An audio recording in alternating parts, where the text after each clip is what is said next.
लोकसभा प्रभारी बिजनौर सुनील खराड़ा जी, संयोजक श्रीमती कमलेश सैनी जी,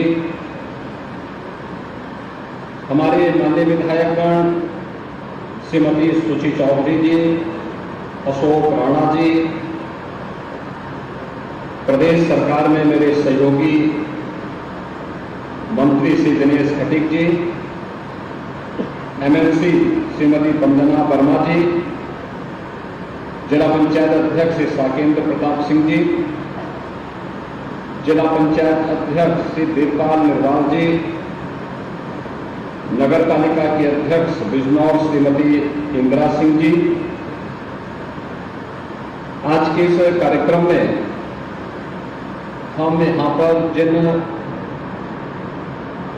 महानुभावों के लिए आप सबका आशीर्वाद प्राप्त करने के लिए आए हैं, लोकसभा क्षेत्र बिजनौर से राष्ट्रीय लोकदल और भारतीय जनता पार्टी के संयुक्त प्रत्याशी के रूप में आपके बीच में उपस्थित हैं श्री चंदन चौहान जी।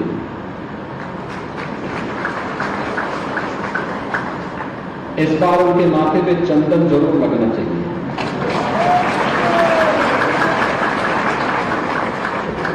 देखिए, इसी को संजोग कहते हैं।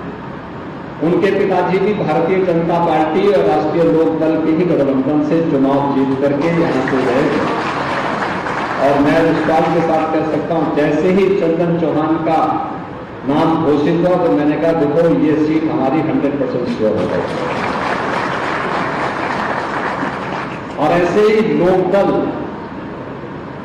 के सहयोग से भारतीय जनता पार्टी नगीना लोकसभा सीट जीती की। वहां से मेहनौर से हमारे विधायक हैं श्री ओम कुमार जी, लोकप्रिय विधायक हैं, जनता के बीच में रहे रहते हैं, लगातार जनहित से जुड़े हुए मुद्दों पर काम करते हैं। आज पार्टी ने उन्हें नगीना लोकसभा सीट से अपना प्रत्याशी बनाया है। आपका आशीर्वाद उन्हें भी प्राप्त हो, इस दृष्टि से प्रबुद्ध जनों के बीच में हम दोनों प्रत्याशियों का परिचय कराने के लिए मुझे स्वयं आना पड़ा। अभी नामांकन की प्रक्रिया संपन्न हुई है और नामांकन की प्रक्रिया संपन्न होने के बाद हम लोग पहले चरण में प्रबुद्ध जनों के बीच में जाएंगे। प्रबुद्ध जनों के बीच में जाने के साथ फिर हमारे बूथ स्तर की मीटिंगें चल रही हैं, लेकिन बूथ स्तर के सम्मेलन भी होंगे और बाद में जनसभाएं भी हमारी प्रारंभ होने जा रही हैं। प्रबुद्ध जनों के पास मैं इसलिए आया हूं क्योंकि आप समाज की ओपिनियन मेकर हैं। समाज का जो नेतृत्व वर्ग है, आप मार्गदर्शन करते हैं, आप उसे लीड करते हैं। कोई अधिवक्ता है, कोई चिकित्सक है, कोई शिक्षक है, कोई व्यापारी है, कोई हस्तशिल्पी है, कोई कारीगर है, कोई महिला सशक्तिकरण के लिए कार्य कर रहा है, कोई पर्यावरण के लिए कार्य कर रहा है। जीवन के अलग अलग क्षेत्र में कार्य करने वाला जो नेतृत्व वर्ग है, वह नेतृत्व वर्ग केवल मंच पर बैठा हुआ समुदाय ही नेतृत्व वर्ग नहीं है। ये पॉलिटिकल नेतृत्व देता है, लेकिन सामाजिक नेतृत्व अलग अलग सेक्टर में जो नेतृत्व दे रहा है, वह सामने आप सभी बैठे हुए हैं। आपकी बातों पर जनता जनार्दन विश्वास करती है। आप समाज को मोटिवेशन की ओर अग्रसर करते हैं। आप बताते हैं कि ऐसे होना चाहिए, ये होता है, और लोग उसका अनुसरण करते हैं। तो इसलिए चुनाव के अन्य कार्यक्रम हमारे प्रारंभ हो सके। हमारे प्रत्याशियों ने नामांकन किया तो मैंने कहा कि सबसे पहले प्रबुद्ध जनों से हम आशीर्वाद लेते हैं। आपकी भूमिका समाज में ऐसे ही है जैसे प्राचीन काल में ऋषि मुनियों की हुआ करती थी, वही आपकी भूमिका है, क्योंकि वहां भी उस समय का प्रबुद्ध जन था और ये महात्मा विदुर की धरती है। तो महात्मा विदुर की धरती पर आपका आशीर्वाद हमारे दोनों प्रत्याशियों को प्राप्त हो। बहनों और भाइयों, जब मैं बिजनौर की बात देखता हूं, वास्तव में मुझे लगता है कि इस जनपद के साथ जितना न्याय होना चाहिए था उतना हो नहीं पाया। और इसीलिए आप याद करते होंगे, पहले कहा जाता था कि कोई मुख्यमंत्री बिजनौर आएगा तो उसकी छुट्टी तय है। मैंने कहा देखो मैं बिजनौर जाऊंगा जरूर, और मैं इसीलिए बिजनौर आया था। फिर किसी ने मुझे कहा कि यहां रात्रि को नहीं रुकना चाहिए। मैंने कहा रात्रि को भी रुकूंगा, और मैं ही बिजनौर के गेस्ट हाउस में रुकता था। रात्रि को मैंने विदुर कुटिया का भ्रमण भी किया था, और उस समय यहां के प्रबुद्ध जनों के साथ मैंने एक संवाद बनाया था। लगभग 50 के आसपास प्रबुद्ध जन आए थे, उनके साथ मैंने एक संवाद बनाया था कि वे क्या कर रहे हैं। इसमें कृषि के क्षेत्र में भी जिन्होंने प्रगतिशील किसान भी थे, शिक्षक भी थे, चिकित्सक भी थे, अधिवक्ता भी थे, व्यापारी भी थे, अलग अलग तबके के लोग थे। कितना पोटेंशियल है जनपद में, मैं देखता हो सकता किस तथ्य को कभी भी सामने रखने का प्रयास नहीं किया गया। लेकिन हमारे स्तर पर जो हमारे माननीय जनप्रतिनिधिगण जो प्रस्ताव लाते थे, इन्होंने मुझसे कहा कि बिजनौर में मेडिकल कॉलेज होना चाहिए। हमने कहा एकदम मेडिकल कॉलेज वहां के लिए होना चाहिए, क्योंकि मैं भी इसका पक्ष हूं। इतना बड़ा जनपद, मेडिकल कॉलेज नहीं। हम लोग आए और हमने आपकी विरासत के साथ जोड़ते हुए भारत के इतिहास, क्योंकि बिजनौर की जब हम बात करते हैं तो बिजनौर केवल बिजनौर नहीं है, यह भारत के इतिहास की भूमि है। भारत की पहचान इस बिजनौर जनपद से बनती है। महात्मा विदुर उसके अग्रिम पंक्ति के उन ऋषि मुनियों की परंपरा में आते हैं जिन्होंने उस कालखंड में भी सच बोलने की, सत्य बोलने की हिम्मत दिखाई थी, और उसके लिए उनको उपेक्षा झेलना पड़ा, लेकिन वे अपने मार्ग से विचलित नहीं थे। और उस सत्य को बोलने वाली इस धरती पर, जिसको मां गंगा का आशीर्वाद, यूपी के अंदर तो मां गंगा बिजनौर जनपद से ही प्रारंभ होकर के बलिया तक पहुंचती है। देश के अंदर मां गंगा का सर्वाधिक आशीर्वाद हमारे प्रदेश उत्तर प्रदेश को प्राप्त होता है, और उत्तर प्रदेश को जो आशीर्वाद प्राप्त होता है, इसीलिए हमने कहा महात्मा विदुर के नाम पे ही मेडिकल कॉलेज बनना चाहिए। और आज मैं आपको बधाई दूंगा कि आपका मेडिकल कॉलेज बनकर के तैयार हो चुका है। अब आप देखें, मेडिकल कॉलेज के साथ साथ यहाँ की सड़कों को, हाईवे, 4 लेन की कनेक्टिविटी कितनी अच्छी बेहतरीन कनेक्टिविटी के साथ हो रही है। यहां पर अन्य हर एक सेक्टर में यहां की ओडीओपी आज एक नई पहचान बना रही है, और उस पहचान को बनाए रखने के लिए ही आज हम सब एक बार फिर से आपके पास आए। याद रखना, हम प्रबुद्ध जनों की कुछ कमियां होती हैं, जो चंदन चौहान ने भी कहा एक भाषण कि हम लोग बड़ी बड़ी बहस कर लेते हैं, चर्चा कर लेते हैं, ऐन वक्त पर हम लोग आलसी हो जाते हैं, वोट डालने नहीं जाएंगे, लोगों को बताएंगे लेकिन स्वयं पीछे हटेंगे। और आपका तो पहले ही चरण में मतदान होना है, इसलिए पहले स्वयं मतदान करना और औरों को भी मतदान करने के लिए तैयार रहना, ये जरूर करना, काम के लिए होना। दूसरा, अपने वोट की कीमत को पहचानना, लोगों को उसके लिए तैयार है। याद करिए, आपका वोट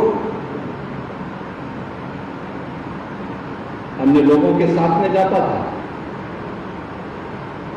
तो बिजनौर अपनी पहचान के लिए मोहताज होता था।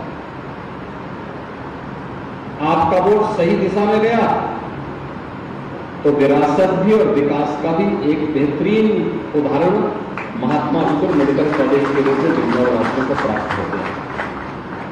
यानी हर एक स्तर पर कैसे परिवर्तन देखने को मिला है, यह आज हम सब यहां पर देख सकते हैं। यानी एक वोट की कीमत क्या होती है, गलत हाथों में वो वोट जाता है तो अराजकता फैलती है, और सही दिशा में जाता है, सही पार्टी को जाता है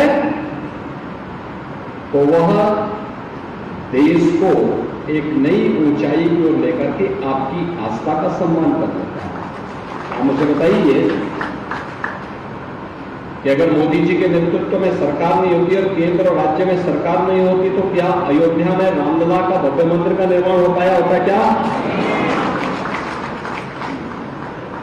आप मुझे बताओ, मोदी जी प्रधानमंत्री हैं तो देखो उत्तर प्रदेश का गौरव भी किस रूप में बढ़ता। अभी चौधरी साहब को भारत रत्न के सम्मान से सम्मानित किया गया। चौधरी साहब को इस सम्मान बहुत पहले मिल जाना चाहिए था,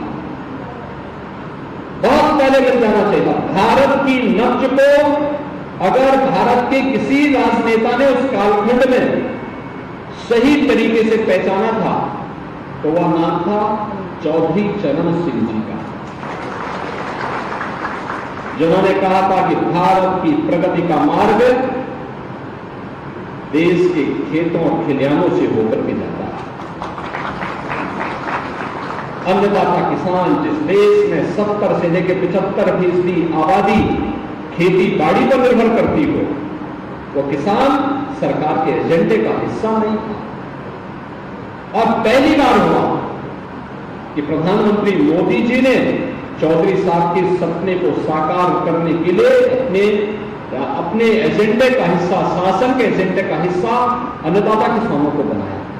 और जब उसके परिणाम आने प्रारंभ हुए तो भारत रत्न का सम्मान चौधरी साहब को भी देकर के चौधरी साहब के माध्यम से न केवल पश्चिमी उत्तर प्रदेश बल्कि पूरा उत्तर प्रदेश गौरवान्वित है, क्योंकि चौधरी साहब का संबंध उत्तर प्रदेश से था और उत्तर प्रदेश के मुख्यमंत्री के रूप में भी उन्होंने देश को अपनी अमूल्य सेवाएं दी। इसलिए मैं आज के इस अवसर पर आप सबको इस बात की भी बधाई देता हूं, प्रधानमंत्री मोदी जी के प्रति आभार व्यक्त करता हूं कि चौधरी साहब को उन्होंने भारत रत्न का सम्मान देकर के न केवल पश्चिमी उत्तर प्रदेश को, किसानों को, बल्कि पूरे उत्तर प्रदेश के गौरव को बढ़ाने का काम किया है। इसके लिए हम सब उनके प्रति आभारी हैं।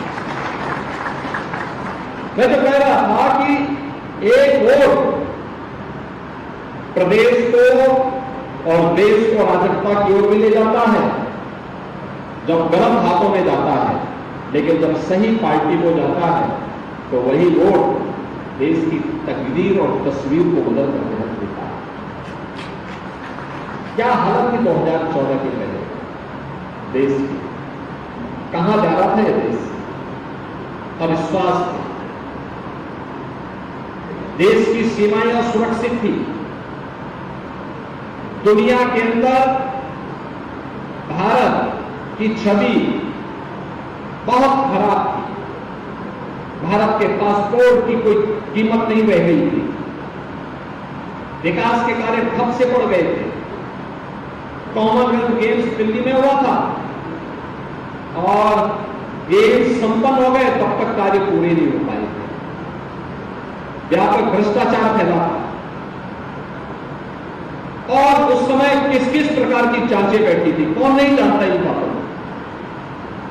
लेकिन गलत हाथों में जनता ने नेतृत्व दिया था तो उस समय दुर्गति हो गई। 2014 का भारत वैश्विक मंच पर भारत का सम्मान बढ़ा। देश की सीमाएं सुरक्षित नहीं है। क्या आज भी क्या कोई भारत की सीमा में घुसपैठ करने का दुस्साहस कर पाएगा? क्या नहीं कर सकता। कश्मीर में धारा 370 समाप्त हो गई। हम बचपन से नारा लगाते थे, भाजपा के लोग और जनसंघ के लोग नारा लगाते थे, एक देश में दो प्रधान, दो विधान, दो निशान नहीं चलेंगे। हम नारा देते थे, जहां बलिदान हुए मुखर्जी वो कश्मीर हमारा है। डॉक्टर श्यामा प्रसाद मुखर्जी ने कश्मीर के लिए अपने आप को बलिदान किया और पहली बार 1952 के बाद पहली बार कश्मीर में, क्योंकि कश्मीर में धारा 370 देश के अंदर उग्रवाद और आतंकवाद का कारण भी थी और हमारे सुरक्षा बलों के जवानों पर पत्थरबाजी के माध्यम से उन्हें चोटिल करने का काम भी करती थी। एक झटके में मोदी जी के नेतृत्व में केंद्र की सरकार ने धारा 370 को समाप्त किया, पत्थरबाजी भी समाप्त हो गई, आतंकवाद भी हमेशा के लिए समाप्त हो गया। कश्मीर से धारा 370 हटने का मतलब एक देश में एक विधान होगा, एक प्रधान होगा, एक निशान होगा।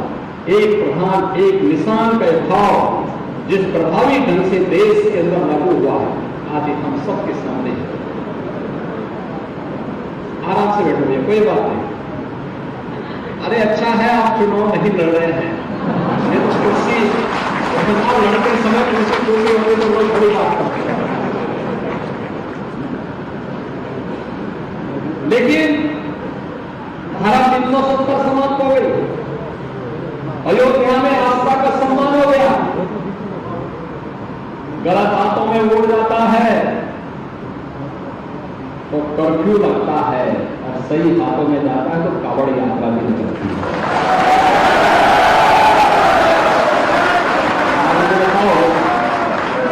अन्नदाता किसानों का सम्मान, ऋण माफी से लेकर के कृषि सिंचाई योजना से लेकर के और प्रधानमंत्री किसान सम्मान निधि तक, गन्ना मूल्य का भुगतान हो या फिर धान और गेहूं का क्रय, पहले बिचौलिए लेते थे, किसान देखता रह जाता था। आज एमएसपी से ज्यादा दाम अन्नदाता किसान को मार्केट में प्राप्त हो रहा है, और हम भी इस बात को कहते हैं जहां किसान को लाभ हो, किसान को अपनी फसल बेचनी चाहिए।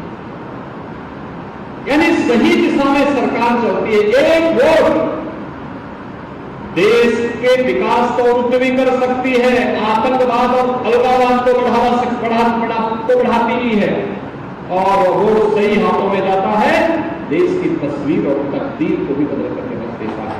और इसी के लिए आपसे अपील करने के लिए आपने कमोबेश दोनों सभी लोगों को देखा है, समाजवादी पार्टी को भी, बहुजन समाजवादी पार्टी को भी प्रदेश के अंदर शासन करते हुए देखा है, और कांग्रेस ने तो लंबे समय तक देश के अंदर शासन किया। आपने इन सबके कार्यकाल को देखा है, इसलिए कोई ये नहीं कह सकता कि साहब हमें मौका दीजिए। आज तो आपके पास एक अवसर है कहने के लिए कि भाई सबको अवसर मिला, और सबसे अच्छा कार्यकाल मोदी जी का। आपको देखो कितना मोदी की गारंटी आज देश के अंदर छा रही है। मोदी की गारंटी का मतलब 12 करोड़ अन्नदाता किसान को, 12 करोड़ अन्नदाता किसान को प्रधानमंत्री किसान सम्मान निधि का लाभ, 4 करोड़ गरीबों को सिर ढकने के लिए प्रधानमंत्री आवास योजना की सौगात, 80 करोड़ गरीबों को देश के अंदर और अकेले उत्तर प्रदेश में 15 करोड़ गरीबों को फ्री में राशन की सुविधा का लाभ, 12 करोड़ गरीबों को देश के अंदर आयुष्मान भारत में 5 लाख रुपए की स्वास्थ्य बीमा का कवर, 10 करोड़ गरीबों को प्रधानमंत्री उज्ज्वला योजना में फ्री में रसोई गैस का सिलेंडर, 12 करोड़ गरीब परिवारों को एक शौचालय की सौगात, पीएम विश्वकर्मा योजना के अंतर्गत लाखों हस्तशिल्पियों को प्रशिक्षण के साथ साथ उन्हें टूल किट उपलब्ध करा करके सरकार की सहायता के साथ जोड़ना। यानी मोदी की गारंटी देश के अंदर बिना भेदभाव के देश के हर नागरिक के जीवन को सम्मान और स्वाभिमान के साथ आगे बढ़ाने की गारंटी है, सुरक्षा की गारंटी है, समृद्धि की गारंटी है। और हम लोग इसीलिए कहते हैं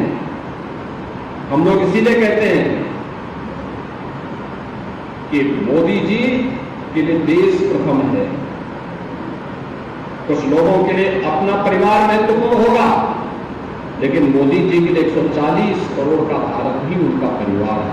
140 करोड़ लोगों को दिन रात एक करना, कार्य करना, और वह कार्य के तहत आज हम सब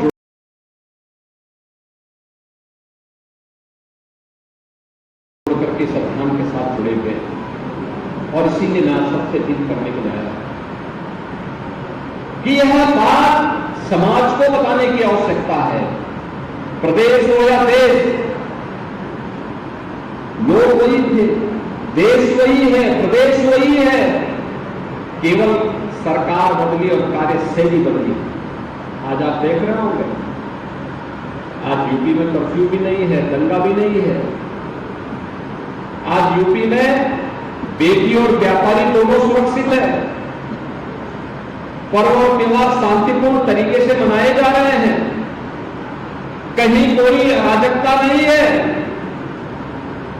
अयोध्या धाम में आप देख रहे होंगे, और काशी में, काशी विश्वनाथ धाम में अब तक 2 करोड़ लोगों ने पिछले 2 महीनों के अंदर दर्शन कर लिया। उत्तर प्रदेश में पहले लोग नहीं आना चाहते थे, आज पूरा देश आने के लिए आपको दिखाई दे रहा है। प्रतिदिन अयोध्या में 1 लाख, 1.5 लाख, 2 लाख तक श्रद्धालु आ रहे हैं दर्शन करने। ऐसे ही काशी में भी इतने लोग प्रतिदिन आ रहे हैं। अनुमान करिए, जहां पहले कोई नाम सुन के डरता था, आज लाखों की संख्या में आ रहे हैं लोग, दर्शन कर रहे हैं, सुरक्षित माहौल में वापस आ रहे हैं। व्यापारी का व्यापार फल फूल रहा है, पूरी मजबूती के साथ अपने कार्यक्रम को आगे बढ़ा रहा। और इसी में मोदी जी ने भी संकल्प किया है, विकसित भारत। मोदी जी का संकल्प है विकसित भारत की परिकल्पना को साकार करना। उस संकल्पना के साथ हर भारतवासी को जोड़ना। विकसित भारत बनेगा तब उत्तर प्रदेश विकसित होगा, और उत्तर प्रदेश का विकसित होगा जब केंद्र में भी और प्रदेश में भी एक जैसी सरकार होगी। और उत्तर प्रदेश के विकास के लिए क्या है? विकसित उत्तर प्रदेश के लिए विकसित बिजनौर भी चाहिए, और विकसित बिजनौर के लिए चंदन चौहान के ओम कुमार का भी विजय होना आवश्यक है। तभी बेहतर और बेहतर कनेक्टिविटी होगी, मेडिकल कॉलेज की सुविधा और बढ़ेगी, उद्योग खुलेंगे, नए निवेश आएंगे, रोजगार का सृजन होगा, नए संस्थान बनेंगे, और यहां की पुरातन पहचान को उपलब्ध कराने में हमें मदद मिलेगी। और आज इसी के आह्वान के साथ मैं आपके बीच में आया हूं। अभी परसों 31 को प्रधानमंत्री जी मेरठ में आ रहे हैं, बिजनौर में भी हमारे कुछ कार्यकर्ता वहां पहुंचेंगे, हमारे प्रत्याशीगण भी वहां पहुंचेंगे, एनडीए की सभा का शुभारंभ करेंगे, और फिर हम लोग भी बड़ी बड़ी चुनावी सभाओं के लिए जनपद में भी आएंगे, आपके बीच में आएंगे। आपसे भी मैं अपील करूंगा, आपके स्तर पर यह माहौल अभी से बनना प्रारंभ हो, और जो देश की आवाज बन चुकी है कि फिर एक बार मोदी सरकार, पूरे देश के अंदर एक ही आवाज है कि फिर एक बार मोदी सरकार के तीसरे कार्यकाल के लिए, वो हमारे लिए इसलिए महत्वपूर्ण है क्योंकि मोदी जी के तीसरे कार्यकाल में पहले 3 वर्ष के अंदर ही भारत दुनिया की तीसरी बड़ी अर्थव्यवस्था बनने वाला है।